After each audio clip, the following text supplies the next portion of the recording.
All right. Hello, Mr. Gene Simmons. It's a pleasure to talk to you, even if it's just via Zoom. Yeah, you also have a few words of German. You can talk in German. I didn't know that. Ja, ich habe gesagt, sprechen Sie kein Deutsch? Und du hast gesagt, ja, natürlich. Ich kann sprechen ein bisschen Deutsch. Ich habe gelernt auf der Schule, aber für 6 Monate. Und ich habe gelernt Deutsch, Hochdeutsch. Ja. Nicht schlecht. Also ich bin überrascht, wie gut Ihr Deutsch ist. Nicht Bavaria. No. Ich kann auch sprechen Ungarisch, Hebräisch, bisschen Englisch und sehr bisschen Japanisch. Wow, okay, that's good to know. At the moment, we at Regenbogen 2, we have a little campaign. It's called hashtag Endlich wieder Leben. Yeah, I don't have to translate it for you, but for all the other people watching, like finally living again. What was your best moment after the lockdown, after the whole, crisis? A moment that made you feel alive again? It's very sad what happened. We have to remember that many people died. And we have to remember that many people spent terrible amounts of time in the hospital with a lot of pain. You and I complained that we had to stay indoors and listen to Udo records or Peter Maffay records over and over and over again, or Genghis Khan. But the truth is that we forget that the virus was very, very sad thing for the world. But the best thing about the pandemic was that it made me realize that I've got to spend more time with Shannon and Nicholas and Sophie, my family, because, you know, the days go by, they become more grown up, and you will never get those years back. So the pandemic was a good time for family. That's true. Absolutely. I think a lot of people can feel with you there. What did you do with all the extra time you gained because of lockdowns and no touring? I mean, well, yes, I got into quite a few new ventures. I started painting. Seriously? I never thought about it. So I had a ton of all kinds of paints brought in, big 8-foot wide, long canvases, and I just started without thinking about it. And in the next 2 or 3 months, I'm debuting my art show here in Las Vegas. And the first 2 pieces are going to be on sale for $250,000, if you can believe it. And I also got into cryptocurrency very deep, Bitcoin, Ethereum, and many others.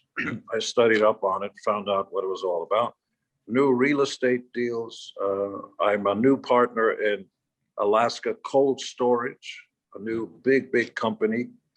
Another company called Noble AI, artificial intelligence, that I've been brought on as a partner, and quite a few other companies.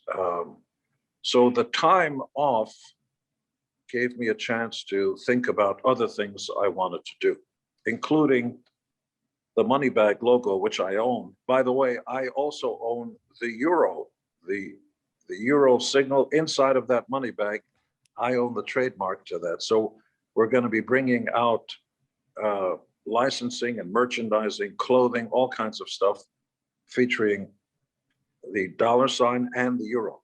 I should have known that you stayed a busy man. Okay, let's talk about the most important stuff maybe these days. On the 11th of June, KISS will start with the new official live series of the Soundboard, Tokyo 2001. Do you still remember the show in the capital of Japan back then in March 2001? Yeah, it was, you know, when something is really exciting, or when you leave a party that's a really special party, you remember it. You remember the people, the times, the fun. And that was the idea behind the off the board mix, because the band was in good shape, it was playing well, and we wanted to share that with the world. The interesting thing is that this June, in other words, this month, June the 10th, I believe, we're going to be in New York City, and our 4-hour, 2-day documentary special that's being broadcast in America is our history, but it's also the debut and the premiere and the headliner of the Tribeca Film Festival. Mhm. So we're going to be playing a few songs right near the Statue of Liberty in New York City. Now that the pandemic is starting to go away. Yes. All right, I'm really looking forward to that, as well as taking a look at your paintings. 55,000 fans were there. It's pretty unbelievable for a guy like me, but not for you. I mean, in June 1983, Kiss played in Rio de Janeiro in front of 200,000 people. Who knows how many really were there? But do you remember the feeling you had when you went on stage back then in Rio? Yes, the idea of an audience, you first hear the noise far away, the sound, and you can't really make out. Sounds like a big tornado coming because all the voices they sound like that.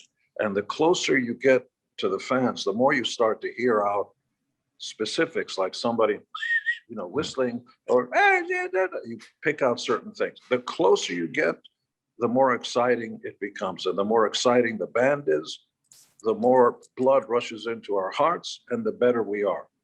We're like electric church. All hail rock and roll. Everybody say, yeah, yeah. We give them, they give us back to us. It's that thing. Because Kiss is really a live band. We don't do well in a room together where there's no, the excitement of fans. And by the way, there are some bands that really exist well in a studio. We don't do well in the studio. We don't get excited as much. It's creative. This is interesting. That's interesting. But without somebody there saying, oh, that's great. Oh, do that again. We don't get excited. I get it. Okay, it's called Bootleg Series of the Soundboard Tokyo 2001. So a bootleg, normally, as far as I know, that is an unofficial, mostly an illegal recording from fans in the audience. What about the one from Tokyo? Where does that recording come from? Well, it's raw. Whatever happened that night is what was put out. It was not remixed. We didn't separate the tracks. There was nothing fake about it. In that way, it's a bootleg because bootleg tapes are just, you record the moment. It's like taking your camera and taking a photo, and whatever happened, happened. All right. And as you know, with tape recordings of things, you can add things later or subtract. So this is raw Kiss as it happened. Okay, yeah. It is the beginning of a live series, so can you tell us anything about what's next after the one from Tokyo? Or is that maybe too far in the future yet? We are already talking about it. There are certainly, we've done thousands of concerts and so many are memorable. And we obviously didn't always play the same songs. The first time we played Paris, we had to play in the afternoon at 3:00 in the afternoon because at nighttime, we were just beginning. There was a comedian named Jerry Lewis, who was going to be on the stage. And I'll never forget it. We played, it was a great show. Everybody had a great time. Then we went, took the makeup off, and then we came back to Paris and sat there watching Jerry Lewis on stage. It was surreal. So we have that tape someplace, and we may bring it out. All right, that sounds crazy. I'm almost a little bit afraid to ask you this question, but what about a new studio record? I had a few fans and I asked them which kind of questions should I give to Gene Simmons, and of course that was one of the questions that, there was a lot of them. Look, Paul and I write. Paul just finished an entire album with Soul Station, his rhythm and blues project, which is great. You should listen to it. Mm-hmm. But I'm not excited about writing new songs and recording them because the fans download it and file share. And anything that's for free after a while becomes worthless. Yeah. And it's heartbreaking for new writers and new artists because they have to have hundreds of millions of downloads and streams to even make a few $1,000s. So they have to work in the daytime. There will never be another time like we lived in until lawmakers pass laws that forbid people from getting things for free. Yeah, It's like the people who write books sell them. Imagine if the stores are open, the bookstores, and people just come in and take the books.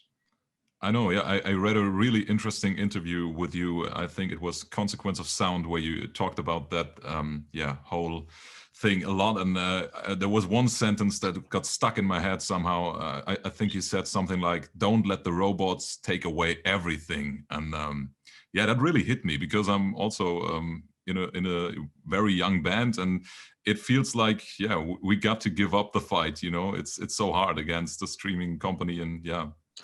Well, my opinion is that self-driving cars are okay. That's fine. But I want the manual override. I want to be in control of the robot. And EDM artists are fantastic. Deadmau5 is one of my favorites. But the human being has to be in control. When you give up the control, the creative stuff, then you're worthless. What are you? Absolutely So right. you have to be in control of even if you're the one that just presses the button. I don't want to do it now. I want to do it later. I want to do it faster. I want to do it slower. It's the creative process. We invented the robots. We created the technology. We can't let the technology take over us. That's a bad science fiction movie. I think you're really right.